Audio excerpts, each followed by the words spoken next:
There is one Hebrew word. One word. It is not a phrase, not a prayer, not a passage from a sacred text.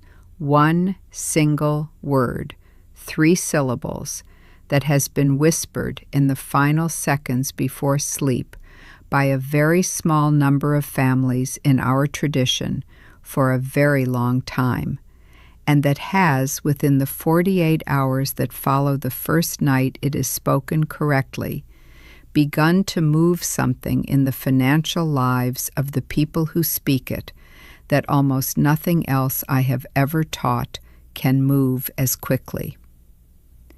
I want to tell you, before I say another sentence, that I am uncomfortable teaching this one publicly. I have taught many practices openly in my life. This is not one I have ever shared in an open room. It was given to me by a man I studied under in my early 30s, a rabbi who lived in a small apartment in Bnei Brak, and who, by any measure the world cares about, was one of the wealthiest men I have ever personally met, not in the loud way, not in the houses and the cars, but in the way that mattered, which is that he and his family were carried across decades with a quiet consistency of provision that I have rarely seen in any other life. He was, in the private language of the tradition, a gevir, a man of substance, and when I asked him, on the last afternoon I sat with him before he passed, what was the single smallest practice that had carried him for the longest time, he told me, with the kind of look a person gives when they are about to hand you something they have been holding for 50 years. He said, "There is one word I have spoken every night of my adult life in the final seconds before I close my eyes, and I have never gone a night without speaking it, and I have never, not in the hardest years, not in the years of the wars, not in the years the country itself was almost collapsing around us, gone a season without the provision I needed arriving in the hour it needed to arrive." And he said it to me 3 times, and he made me say it back to him 3 times, and then he was quiet, and he was quiet for a long time, and he said, "Naomi, I am only telling you this because you will know when to pass it on, and to whom. I have held this word for more than 20 years since that afternoon. I am telling you tonight because, and I will not explain this further right now, I believe we are in the hour for which I was asked to hold it. I am Rabbi Naomi. For more than 30 years, I have sat inside the texts of our tradition, the Torah, the Talmud, the Zohar, the writings of the Arizal, the teachings of the Baal Shem Tov, and the oral teachings of the rabbis under whom I had the privilege of studying, including the man I just described to you, whom I will not name out of respect for his family. You must stay with me until the final minute of this teaching. If you hear only the word, and you miss the hour, and you miss the posture, and you miss the breath that must be taken before the word is spoken, and you miss the silence that must be held after it, you will have spoken a Hebrew word, and your night will be the same night it was the night before, and the morning will be the same morning. But if you stay, and you receive every element as I was given it, the practice I am about to place in your hands will, within 48 hours, begin to move in your life in a way that I would not say in public if I had not watched it again and again do exactly that. Before we go any further, do one small thing for me now. Type the word Ken in the comments below. Ken is Hebrew for yes. It is also one of the very first words our tradition teaches a soul speaks in the upper world when it agrees to descend into a body and live a life. When you type that word publicly in front of this community, you are agreeing before witnesses, to receive what is coming in the next 20 minutes, rather than to half listen, half dismiss, the way most of us receive most teachings in the modern world. Now listen, because I have to explain, before I give you the word, why one word can do what many words have not been able to do in your life. You have prayed. Let me say that clearly, because I want you to know that I see you. You have prayed, perhaps for years, perhaps for decades. You have sat in the pews and the synagogues and the churches. You have knelt by the side of your bed. You have poured out long, careful, articulate prayers about your finances, about your children, about the bills, about the weight. And perhaps some of those prayers have been answered, and perhaps many of them have seemed to go nowhere. I want you to hear something our sages taught, quietly, across many generations, because nobody teaches it in the loud rooms, and almost nobody teaches it even in the quiet ones anymore. The longer the prayer, the more the prayer depends on the state of the person praying for its power. A long prayer prayed by a scattered mind is a scattered prayer. A long prayer prayed by an exhausted soul is an exhausted prayer. But there is a kind of prayer in our tradition that our sages called tefillah ketzara, the short prayer, the compressed prayer, the prayer that fits inside a single word or a single breath. And they taught that this kind of prayer has a power disproportionate to its length because it cannot be corrupted by the state of the person speaking it. A word is too short to scatter. A word is too short to get tired in the middle of. A word, spoken correctly, at the right hour, with the right breath, is a spiritual arrow. And an arrow, our sages taught, is more powerful than a long letter, because the arrow arrives whole, exactly as it was released, wherever it was aimed. The Hebrew word I am going to teach you tonight is this kind of prayer. It is a tefillah ketzara of exactly one word. And the reason the man who gave it to me was able to go 60 years of his adult life without a single night of missing it is that it is short enough to be spoken by an exhausted man lying in the dark, by a frightened man sitting on the edge of his bed, by a man whose mind is too full of the day to form a longer sentence. It meets you exactly where the end of the day leaves you, and it does not require you to be anything other than what you are in that final minute before sleep. Let me tell you what I watched when I first gave this word to a single person, the first person I ever gave it to, about 12 years ago, long before I was teaching publicly on any platform. She was a 52-year-old woman whose husband had died almost 3 years before she sat in my study. She had 2 adult sons, both of whom were struggling in their own ways. She had inherited from her husband an unexpected debt she had not known the full scale of until after his death, a business loan he had co-signed on a friend's project that had collapsed, and she had been held responsible by the bank for the remaining amount. She had been fighting it for 2 years. She had paid what she could pay, but the hole was deep enough that every small gain was being eaten before it reached her. She came to me because a mutual friend had sent her, and she told me that she was not looking for another plan. She had plans. She had 3 binders of plans. She had done everything the lawyer and the counselor had told her to do. She told me that what she was looking for was a way to sleep. She had not been sleeping. She had been lying awake most nights, doing what you have probably been doing, the mental arithmetic in the dark, the running of the numbers that never quite came out. I did not give her a plan. I gave her the word. I told her to speak it, one time only, in the final second before sleep, with the specific breath and the specific posture I am going to teach you in a moment. One night, then the next night, then the next.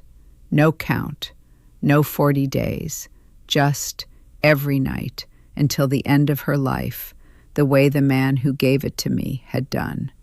48 hours after the first night, she received a phone call from a cousin of her late husband's. The cousin said he had been going through some family papers, and he had found a document that suggested the original contract on the business loan, the one she had been held responsible for, may have been structured in a way that had never been properly disclosed to her husband at the time of signing. The cousin suggested she take the document to a lawyer. She did. It took 9 more months, but at the end of those 9 months, the bank, in a negotiated settlement, released her from more than 70% of the remaining debt. She was not free of every obligation, but the weight that had been crushing her had been reduced to something she could actually carry. And she told me, the last time I saw her, that the thing she noticed first, before the phone call, before the document, before any of the outer movement, was that on the night of the first time she spoke the word, she slept through the night for the first time in almost 3 years. She woke in the morning and she told me, something in me had already settled before anything in the world had moved. And that is the signature of this practice. The inner movement precedes the outer movement by almost exactly the same interval every time, in every life I have watched it operate in. The inner thing shifts first, and then, usually within 48 hours, the outer world begins to respond to the inner shift. What that story teaches, and what I want you to hold on to as I give you the word itself, is that this practice is not a request. It is not a please. It is not a begging of the universe for what you need. Our sages taught that a certain kind of prayer is in its essence not a request at all. It is a declaration. It is the placing by the human mouth into the unseen layer of reality of a single anchor. And once the anchor is placed, the flow of provision, which has been circling you, looking for a clear point of entry, finally has a point to fasten itself to. This is the mechanism. You are not asking for the provision. The provision is already there. You are placing the anchor in the exact spot where the provision can finally land. Now I am going to give you the word, and I am going to ask you, before I say it, to do one thing. Prepare yourself. Not physically. There is nothing you need to do in this moment. I mean interiorly. Understand that the word you are about to receive has been carried by a small number of people across a long stretch of history, and that when I speak it, you are being given something that I was asked to hold for 21 years before I released it. Receive it the way you would receive a small object pressed into your palm by an old hand. The word is mashpia. Say it with me once, slowly. Mash-pi-ah. 3 syllables, the accent on the second, mashpia. In Hebrew, it means one who causes to flow, one who pours downward, one who is the source from which the shefa, the divine abundance, descends into the world. It is a word that in our mystical tradition refers to a specific spiritual function.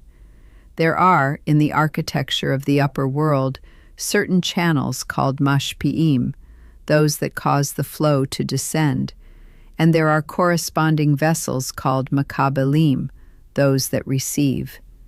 Every person in this world is a makabel, a receiver, but the act of speaking the word mashpia in the final second before sleep, with the correct breath and the correct posture, is the act of reaching upward with your own mouth to the channel above you and declaring, I am open, I am receiving. The one who causes to flow, flow now. You are, in one syllable at a time, naming the exact function you are asking the upper world to perform over your life, and you are naming it not as a request, but as a recognition. You are saying, I know you are the one who causes to flow. I am placing myself tonight as the vessel beneath the flow. And because the mouth has spoken it, the angels of the night, in our tradition called the Melachim of the hours of sleep, carry the declaration upward, and the response begins before the morning. Now listen carefully, because the precision here is the entire practice. There is no repetition count for this one. This is not a 7 times practice. This is not a 40-night practice. This is a 1 word, 1 time per night, every night for the rest of your life practice. It is the smallest practice I have ever taught publicly, and in some ways it is the most powerful, because its smallness is what allows it to survive every season of a person's life. The hour.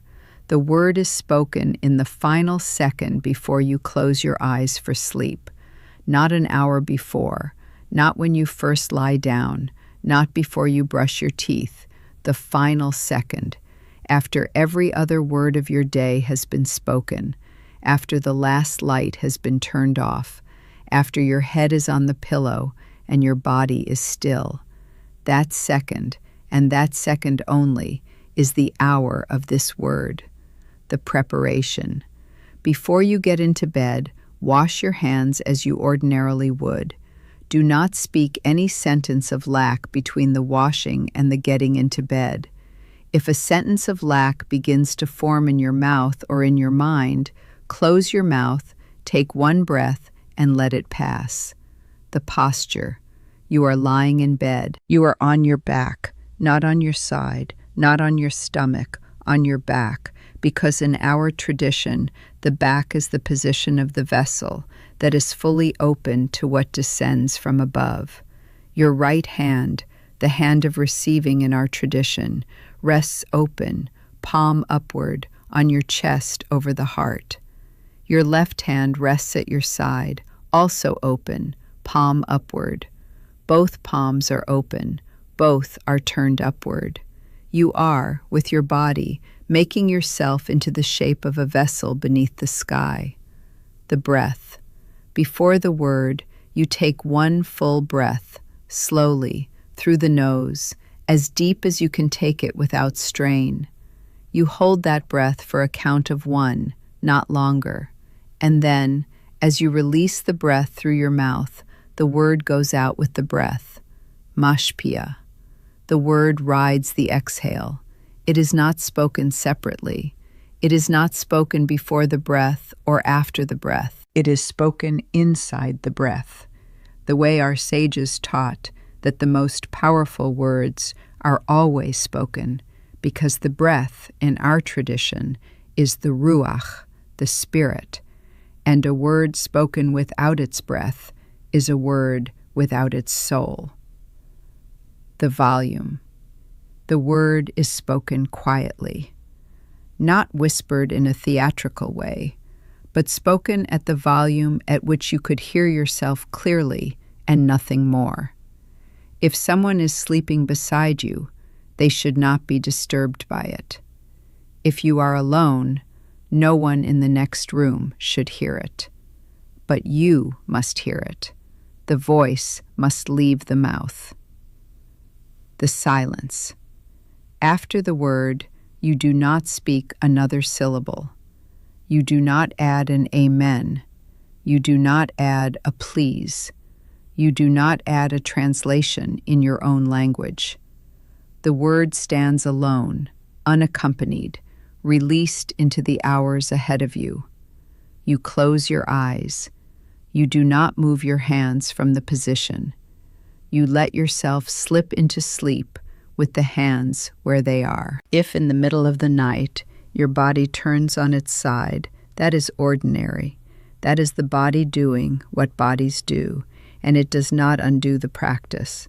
The practice was sealed in the moment you spoke the word. The night takes it from there. Here is what you do tonight.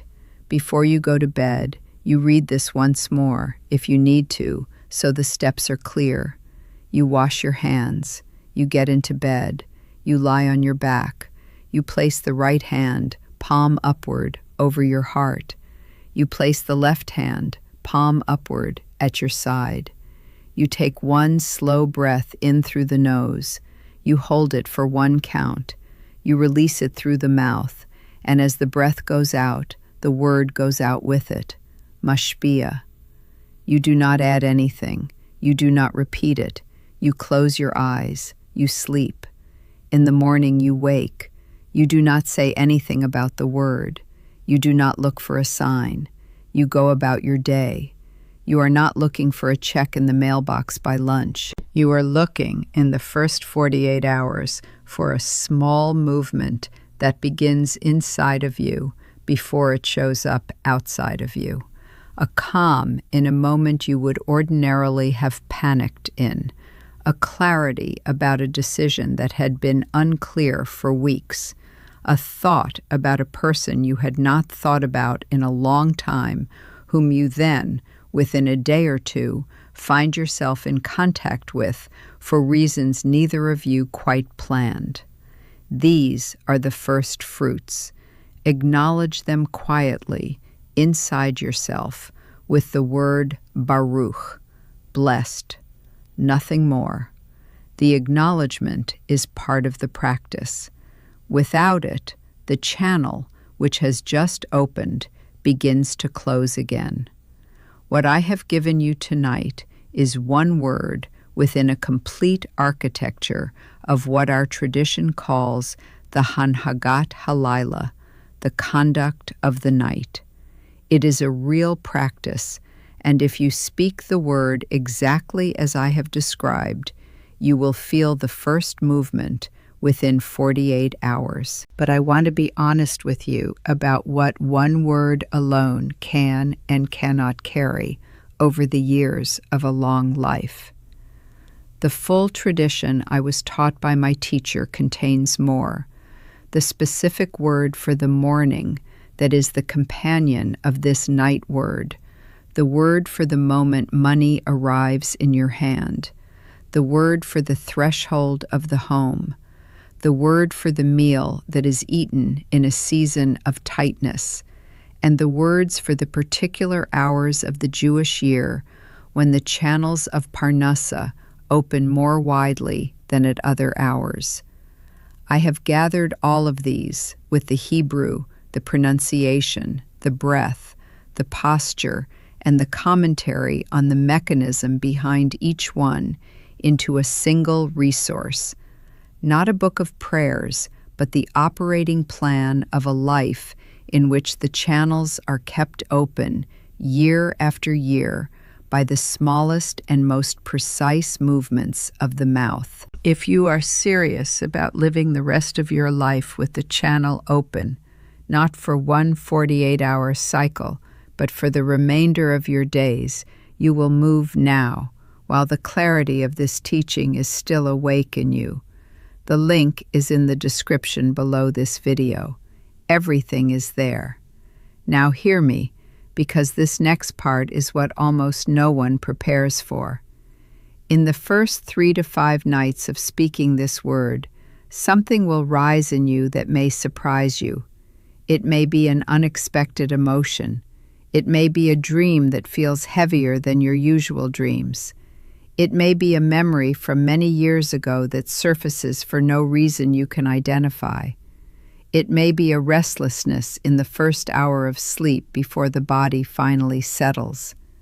I want you to understand what this is, so you do not mistake it for the practice failing. When a person begins to speak a word like this one, the unseen layer of their life begins to reorganize itself to match the new declaration. And as it reorganizes, the old patterns that had been occupying the space being cleared rise briefly to the surface before they leave. This is not the practice failing. This is the practice working at a depth you were not prepared for. Do not stop. Continue the next night. The breath, the word, the silence. The rising pattern will settle within 3 to 5 nights, almost always, and what tends to follow it is a quality of nightly peace that most people in the modern world have not known since they were children. And it is in that peace that the outer movement, the call, the opportunity, the door, begins to arrive. One final thing before I let you go. What I have placed in your hands tonight is a word I was asked to carry for 2 decades before I was permitted to release it. You are now a keeper of it. Do not speak it casually. Do not repeat it to people in passing as if it were a joke or a novelty. Share this video by all means with anyone you love who needs it. Let the word reach them the way it reached you, inside the teaching that explains how to use it. But do not strip the word from its practice, because the word alone, without the hour and the breath and the posture and the silence, is only a word. With the practice, it is a key. If you have not yet subscribed to this channel, subscribe now and turn on the notification bell. Next week, I am going to teach the companion word, the one-word practice for the first second after you wake in the morning, which is the other half of what makes mashpia work at its fullest depth. Based on what I know about the hour we are living in, you cannot afford to miss it. And if anything tonight reached something real in you, press the like button before you leave. It tells the platform to carry this teaching to another soul lying awake tonight with hands that have forgotten how to open upward. And maybe tomorrow those hands will open. And maybe within 48 hours, the first small movement will begin in a life that has been still for too long. May the one who causes to flow find in you tonight a vessel turned upward, with hands open and breath released, and a single word riding the exhale into the hours above. May the channel that has been circling you for a very long time find its anchor in the exact spot where your word was placed. And may the morning, when it comes, find you already a different person than the one who lay down. Shalom, Chaverim. Shalom.